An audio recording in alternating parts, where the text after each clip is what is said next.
Bom dia, pessoal! Tudo bem com vocês? Prontos para o nosso 11º encontro? Eu tô aqui super ansiosa porque eu adoro falar de recursos argumentativos e hoje, mais do que nunca, a gente vai falar basicamente deles, né? De recursos argumentativos. Eu até coloquei um cenáriozinho diferente. Quero mostrar para vocês o mimo que eu ganhei. Olha que coisa linda! Fofa demais, é a rosa do deserto, para quem não sabe. Única, né? Olha, com tons diferentes de rosa. Ganhei do nosso mega ultra power cinegrafista, assessor para assuntos aleatórios, Mion Sauro. Mion, depois você vem dar um oi aqui, tá? Meninas, solteiro, ó, solteiro, procura namorada, ó. Vai ser o novo Bill Gates. É o Bill Gates do Cerrado, esse rapaz, isso sim. Obrigada, amor. Foi meu presente de aniversário, lindo, né? Lindo, quem? O presente ou o Mion? Os dois. Galera, vamos lá. Hoje a gente vai começar o nosso 11º encontro com a seguinte indicação de livro. O primeiro deles, da nossa ilustríssima Clarice Lispector, é Laços de Família.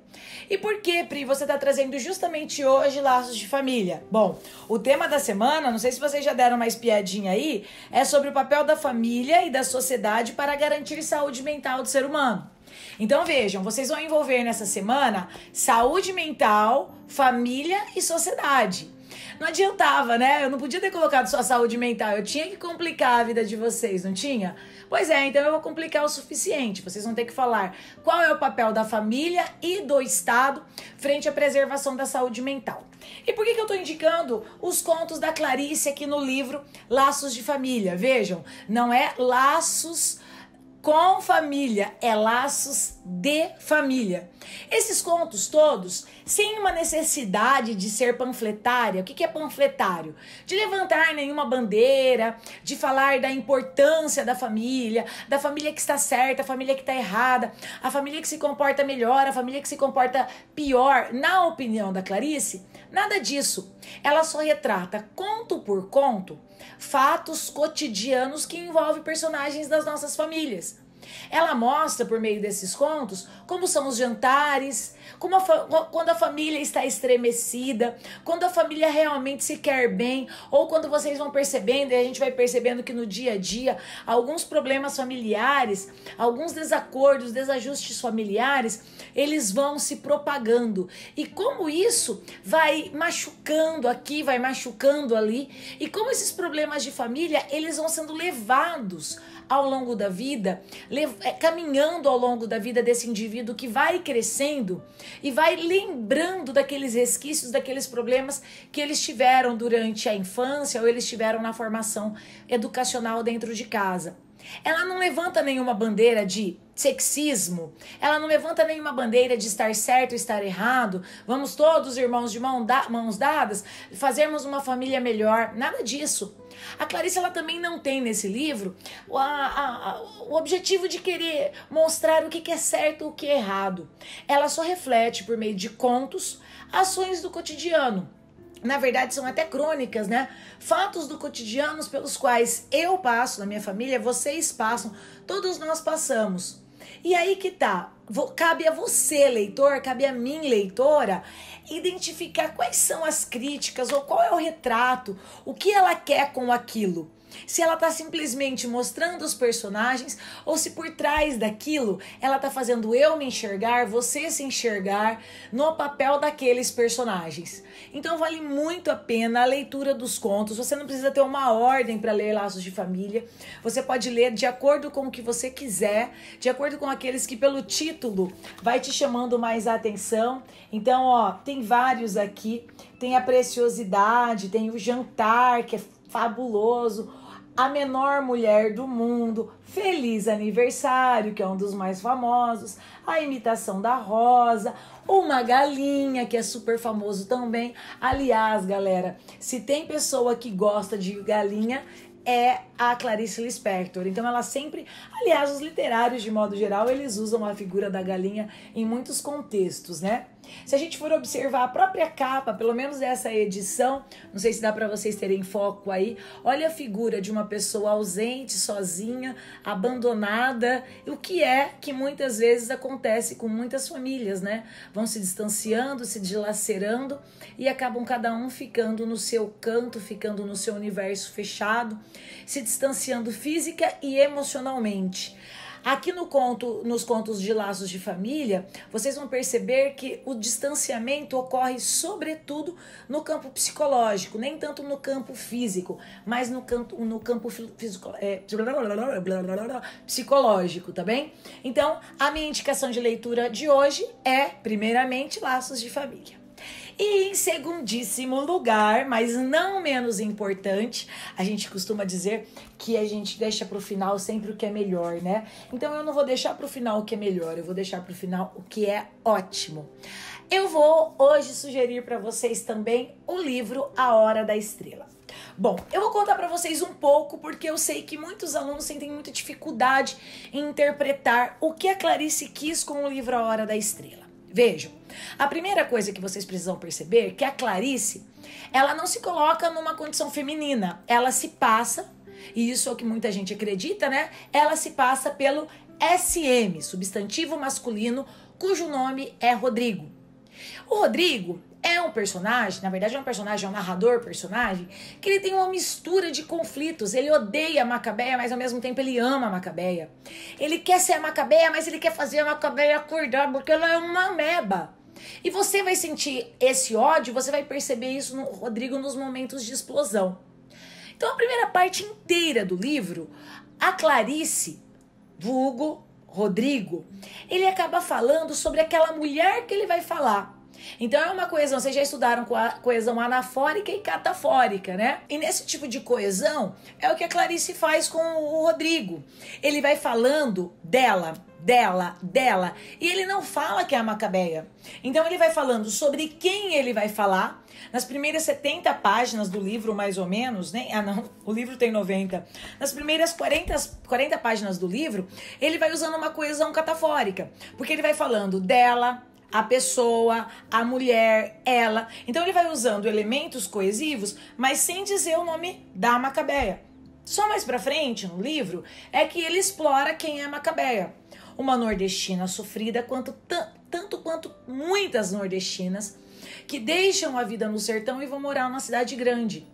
Lá ela é uma datilógrafa e aí transcorre toda a história. Então entra a questão da cartomante, entra a questão da miséria, entra a questão da família desestruturada, porque os pais da Macabeia morrem e ela é cuidada, ela é criada por uma tia. Ela deixa de morar com a tia porque a tia não dá atenção nenhuma para ela e passa a morar, inclusive, sozinha, com mais algumas amigas que não dão atenção nenhuma. Então, galera, ela é extremamente sozinha, largada, jogada. Ela é uma pessoa crua, tanto do ponto de vista psicológico quanto do ponto de vista financeiro. Ela é uma pessoa que ela não tem, começar pelo nome dela, né? O nome dela foi uma promessa que os pais fizeram, e até o nome dela vocês já percebem que não é um nome pensado. Ela é uma pessoa que o mundo não vê, ela é uma pessoa invisível. Ela não sabe nem reclamar, porque ela não sabe o que é o bom da vida. Então ela não tem nem a percepção para enxergar o melhor da vida. A Macabeia é uma pessoa sofrida em todos os sentidos. Ela tem um pseudo-namorado, que é o Olímpio. O Olímpio é um pseudo-namorado porque ele é tão medíocre quanto ela, só que ele se faz de bom vivant. Ele mora de um emprestado num lugar, na portaria, na guarita de uma fábrica. Mas ele se faz de um homem poderoso. Ele é interesseiro. A Macabeia não é interesseira, a Macabeia não é nada, a Macabeia não é ninguém. Mas por trás dela não ser ninguém, ela sou eu, ela é você, ela é cada um de nós. As nossas frustrações, os nossos medos, os nossos anseios. No livro A Hora da Estrela, Clarice Lispector faz uma denúncia social. Tem uma parte que eu gosto muito do livro, inclusive, que eles estão namorando no Porto. E o assunto deles, numa noite chuvosa, é sobre parafuso. E ela diz que ela ama parafuso e ela adora parafuso. É uma crítica social nesse momento, galera. As pessoas que são desprovidas de qualquer sentido crítico. de qualquer perspectiva de vida. E assim, nasce e morre a personagem Macabeia. Eu vou deixar com vocês uma pessoa que acabou de ler A Hora da Estrela e eu quero que vocês percebam como que ela está atônita frente a essas. Deixa eu só conferir porque ele é muito pequenininho. A essas 87 páginas. De verdade, eu adoro a Isa, mas eu simplesmente vejo a Isa perdida. Ou perdida não, mas atônita frente a isso. Eu só não vou dizer para vocês agora como termina a obra, porque ela termina falando que a hora é tempo de morangos. Hoje eu não vou falar para vocês, mas eu prometo que mais pra frente é só vocês me questionarem que eu falo. Eu só quero que vocês tenham a oportunidade de ler o livro. Lendo o livro, assim que tiver um momento oportuno, eu falo para vocês, galera. O que é o tempo de morangos? Eu mando um áudio aqui no grupo, eu explico, eu escrevo, eu mando algo explicativo melhor para vocês, mas hoje não. Eu quero que vocês entendam, eu quero que vocês analisem todas as críticas, todas as denúncias sociais que há por detrás da Hora da Estrela. Tá bom? Então fica com vocês essa mega, super, ultra leitura que você, enquanto vestibulando, não poderia deixar de ler. Lembre-se o seguinte, ou cai Clarice Lispector, ou cai Machado de Assis, e tem ano que caem os dois no Enem. Eu, se fosse você, teria a oportunidade de ler. Tem PDF na internet, 87 páginas apenas, vocês leem numa tarde com tranquilidade. Não é tão fácil assim entender a Clarice. Mas com esse spoiler que eu já dei, vendo outros vídeos, assistindo a esse vídeo que vai rolar agora aqui pra vocês, eu tenho certeza que vocês não terão dificuldade e vai ser mais uma leitura pro seu repertório cultural que vai dar pra vocês usarem em inúmeros contextos. Tá bem? Eu lembro naquele tema do sistema migratório, eu tive uma aluna, Beatriz, ela tirou 1000 naquela redação, passou na UFMS em Campo Grande e depois passou aqui na UFMT também. Tirou 1000 na redação. E ela começou falando da Clarice. Ela começou falando que a Clarice era uma ucraniana naturalizada brasileira e que se não fosse o sistema migratório, a Clarice não seria uma das grandes literárias brasileiras. Então, graças a esse sistema, que a Clarice é um ícone da literatura brasileira, né? Apaixonada pelo Brasil, inclusive. Essa aluna, Beatriz, começou e terminou citando a Clarice Lispector. E eu tenho certeza do que eu vou falar para você.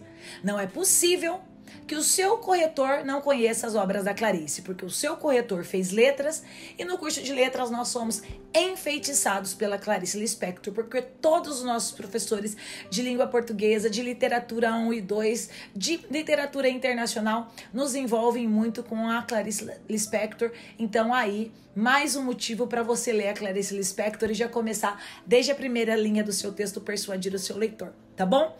Deixo para vocês essa leitura, assistam um vídeo que vocês vão ficar tão atônitos quanto a Isa, perplexos frente a essa leitura única, singular, que é A Hora da Estrela. Com vocês, galera! Oi, gente!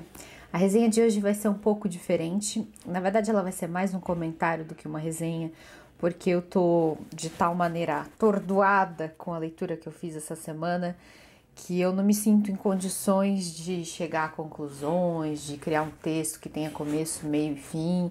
Eu vou tentar estruturar meu raciocínio, mas vocês vão perceber que eu tô muito encantada ainda, que eu ainda tô sob o efeito disso que acabou de acontecer comigo essa semana literariamente, que foi a leitura finalmente bem sucedida da Hora da Estrela, da Clarice Lispector.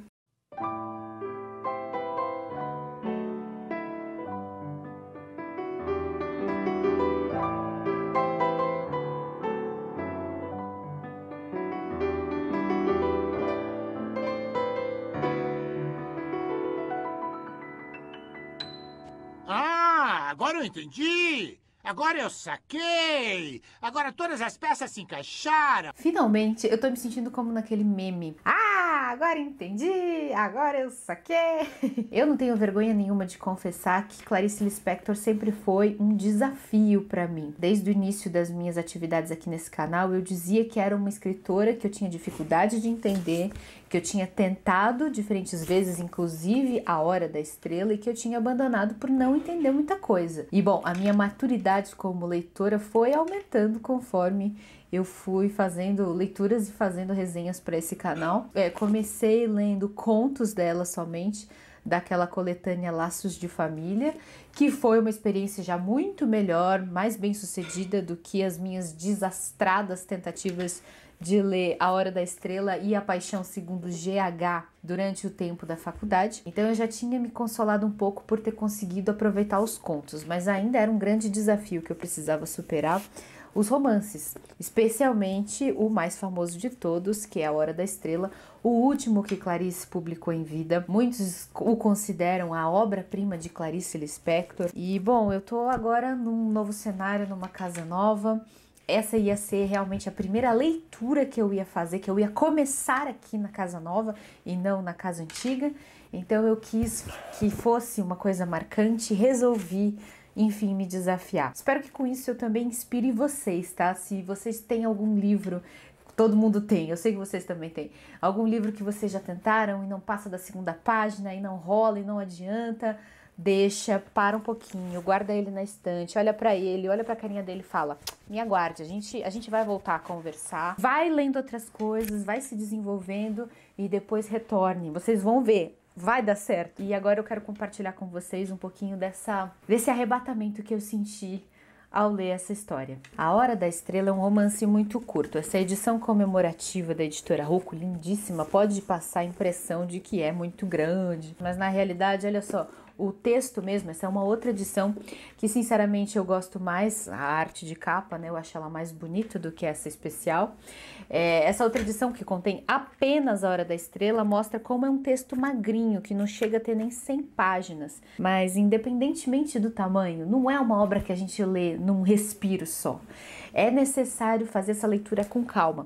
E eu tava tão preocupada de fazer mais uma tentativa da Hora da Estrela e não consegui, que eu resolvi jogar sério mesmo. Agora eu falei, não, esse livro não vai me vencer. E eu comecei, enquanto eu lia, eu ia simplesmente copiando as frases que eu achava mais legais, eu ia fazendo os meus comentários, eu ia contando a história para mim mesma, tudo aquilo que eu ia entendendo, eu ia contando de novo para mim mesma. E aos poucos, o que começou truncado, a história começou a fazer um sentido. Bom, vocês viram que eu enchi muitas e muitas páginas, mas chegou um ponto que eu não estava mais fazendo anotações para não me perder na leitura. Eu estava fazendo anotações porque eu queria eternizar no meu caderno as frases maravilhosas que recheiam essa narrativa e que são de uma sabedoria, de uma genialidade, de uma ironia, como eu nunca vi em toda a minha vida. A Hora da Estrela, talvez você já tenha uma certa noção disso, conta a história de uma migrante nordestina chamada Macabeia, moça simples, nascida no sertão das Alagoas, que vem para o Rio de Janeiro e que vem ocupar um subemprego e que se torna mais uma figura invisível e insignificante da sociedade. Além da história de Macabeia, nós temos uma história que corre paralelamente a ela, que é a história do narrador. O narrador da Hora da Estrela é quase tão importante quanto a personagem principal. Estamos falando de um homem chamado Rodrigo S.M. Ele se identifica apenas assim, como Rodrigo S.M. E ele é de tudo parecido com a própria escritora Clarice Lispector. A impressão que a gente tem é que ela criou para si mesma uma versão masculina para supostamente escrever a sua história sem nenhum sentimentalismo, sem ser piegas e sem ser melodramática, com a dureza e a objetividade que só um escritor homem é capaz. E é evidente que a gente percebe nisso tudo uma grande de uma ironia, uma grande de uma crítica. Clarice está querendo dizer que, olha, eu sou capaz sim de escrever como o melhor escritor modernista, destruidor de conceitos e reestruturador de paradigmas que vocês podem imaginar. Então a gente tem essas duas histórias que correm paralelas, a história de Macabeia e a história do narrador Rodrigo S.M., que não é apenas a pessoa que conta a história, essa voz que vem do além e com a qual a gente não se preocupa. Rodrigo S.M. é um intelectual perturbado, uma pessoa que obviamente não tem origens humildes como Macabeia, mas que um belo dia, andando pelo centro do Rio de Janeiro, se deparou com uma mulher visivelmente migrante nordestina andando na rua e foi tomado por uma empatia por essa figura que ficou durante anos elaborando em sua cabeça a história dessa pessoa. Então, A Hora da Estrela é também a narrativa da construção de uma narrativa, porque a gente vê um escritor construindo na nossa frente uma história. Ele tem total franqueza em nos dizer que ele está inventando todos aqueles fatos, que ele simplesmente viu uma mulher na rua e ficou obcecado por ela durante 2 anos e meio e que precisou escrever sobre ela e contar a história da vida dela, senão ele ia explodir. Porém, ele também tem a sensação de que ele está parindo aquelas informações sobre um ser humano de maneira tão interior, tão sobrenatural, tão metafísico, que apesar de ser inventada a história completamente verdadeira, não se pode duvidar que Macabeia existe sim e está andando pela rua. Macabeia está em todas as cidades brasileiras. Nós todos conhecemos dentro de nós a história de Macabeia. Ele apenas fez o parto dessa história. Ele apenas fez todo o esforço intelectual para que ela saísse de dentro de nós, mas todos nós sabemos, essa história tem que ser verdadeira. Eu devo dizer que para esse narrador escrever sobre Macabeia, uma migrante nordestina de 19 anos que veio sem família, que vem ocupar um subemprego como datilógrafa, que divide o quarto com outras 4 mulheres numa pensão na zona portuária do Rio de Janeiro, para ele escrever sobre essa mulher é sair completamente da zona de conforto dele, porque é evidente que ele tem condições na vida, que ele tem leitura, que ele tem empregada, ele até fala, minha empregada jogou fora os meus escritos. Ele é um cara de classe média ou classe média alta, um pária. Naturalmente ele é um marginalizado, uma pessoa considerada estranha, mas é sem dúvida um cara que nasceu numa condição social muito superior à de Macabeia. Então para ele existe esse desafio de viver a vida de outra pessoa. Para ele é um processo sofrido de experimentar uma vida de restrições, uma vida magra de comida, de afeto, de imaginação, de experimentar, como ele mesmo coloca, o não, sentir um pouquinho o insosso do mundo, porque essa é a existência que ele atribui a Macabeia, uma vida insossa, invisível. Ao escrever sobre Macabeia, que entre aspas, nem pobreza enfeitada tem, ou seja, não é aqueles pobres como dos romances do Victor Hugo, que tem uma vida épica, que tem grandes valores e que são pessoas muito valorosas apesar da miséria. O narrador sente que toca na santidade, sente o sopro do além. Ele é um intelectual confuso, uma pessoa que está em busca de um sentido, que está em busca de si mesmo e uma busca até mesmo por Deus. Ele é um cara sem dúvida muito incrédulo. Então ele entende que fazer esse mergulho na vida de uma Macabeia vai fazê-lo sentir-se mais próximo daquilo que se considera a vida dos santos. E Macabeia, ai meu Deus do céu, gente, é uma coisa muito angustiante. Macabeia não é nada, ela tem um viver ralo. Nunca se viu nua, dormia enroscada em si mesma, em posição fetal, talvez porque essa fosse a única maneira dela ser abraçada, ela que não tinha ninguém no mundo. Ela tinha dor de dentes, sempre muito leve, incessante, aquela coisa de dentes sensíveis que permanentemente fica doendo, a ponto de que ela nem percebe mais que tem uma dor permanente. Macabeia é incompetente na vida, no amor, no trabalho, nas relações humanas. Abre aspas, ela só vagamente tomava conhecimento da ausência que tinha dentro de si mesma. Macabeia era tão simples e tão humilde e tão pobre de recursos, inclusive da linguagem, que ela não conseguia identificar dentro de si mesma que era infeliz, que vivia uma existência miserável. Macabeia não fazia perguntas, adivinhava que não havia respostas. Por falta de quem lhe respondesse, ela mesma parecia ter respondido. As coisas são assim, porque elas são assim. Macabeia é conformada, Macabeia não reage, Macabeia não tem fibra, Macabeia é dócil e obediente. Ou então, como o narrador Rodrigo SM prefere colocar, Macabeia tem cara de tola, rosto que pedia tapa. O mais legal é que enquanto ele está construindo essa história, ele vai contando pra gente em tempo real todas as coisas que passam pela cabeça dele e todas as escolhas que ele vai fazendo. Uma das escolhas narrativas, né, uma escolha como escritor que ele faz, é que ele não quer que a história fique piegas e sentimental, não quer que as pessoas fiquem sentindo pena de Macabeia, embora seja impossível não sentir pena de Macabeia, ele se recusa a usar palavras como coitadinha, pobrezinha, tão inocente, tão pura, tão boa. Ele não faz nada disso. Esta história não pede favor e nem implora socorro. Aguenta-se na sua chamada dor com dignidade de barão. Tudo isso vocês perceberam, eu tô lendo, são trechos que eu destaquei e que cada vez que eu releio eu fico mais embasbacada. Eu destaquei, por exemplo, mais um comentário do escritor a respeito do seu processo de criação da história. Ele diz o seguinte: estou procurando danadamente achar nessa existência, ou seja, na existência de Macabeia, pelo menos um topázio de esplendor. Topázio, vocês sabem, é uma pedra semi-preciosa, algo como dizer, eu não tô procurando um brilhantinho, uma pepitinha de ouro, eu tô procurando nem que seja uma pedrinha vagabunda de esplendor, eu tô procurando alguma grandiosidade na vida de uma mulher humilde, simples e que não tem um pingo de imaginação, um pingo de originalidade. E não é que ele encontra? De tanto procurar, Rodrigo S.M. acaba conseguindo acessar o núcleo duro da existência de uma mulher que acaba representando toda a humanidade.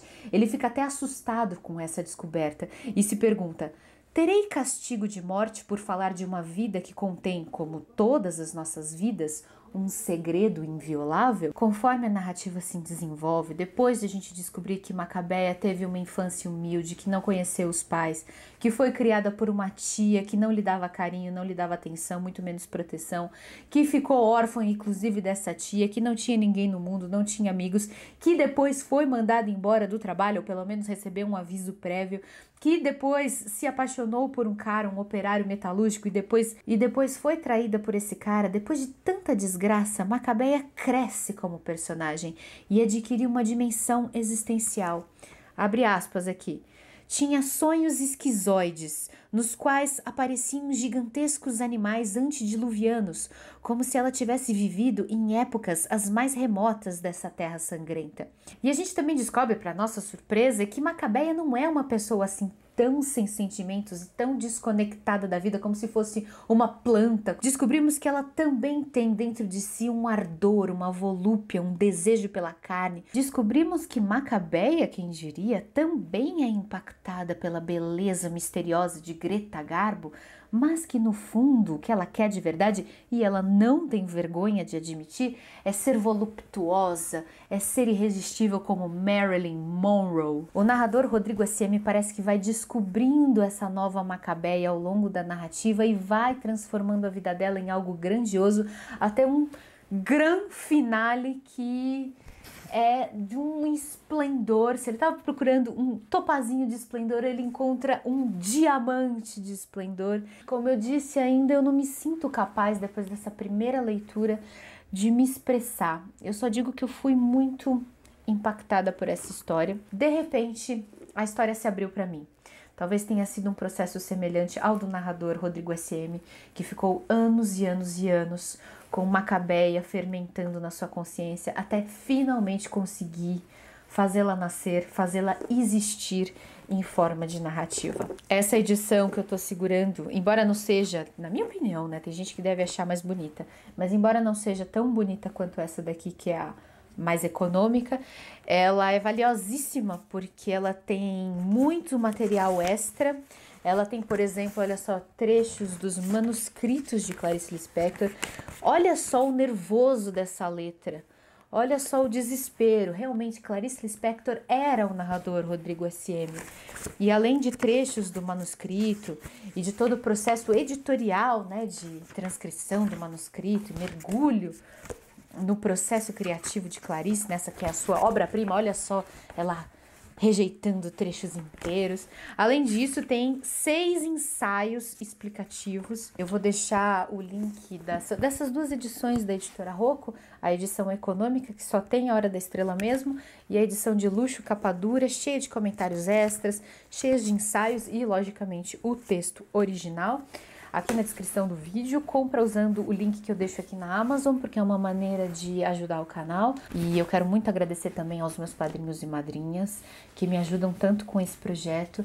Muito obrigada mesmo. É graças a vocês que esse projeto continua existindo, e é graças a vocês que eu tenho tempo e vou crescendo como leitora e vou ganhando capacidade de penetrar esse tipo de obra. Fosse 4 anos atrás, como eu falei, eu nunca teria conseguido. Esse canal além de ser a minha vida, o meu trabalho, aquilo que eu amo, além de tudo, ele é o meu desenvolvimento pessoal. E eu tô muito agradecida mesmo, muito obrigada a vocês que ajudam esse projeto a existir e que me ajudam a seguir adiante, porque é por vocês que eu vou tentar enfrentar os meus medos literários. É graças a vocês que eu enfrento tudo isso e vale muito a pena. Espero que eu inspire vocês a fazer o mesmo.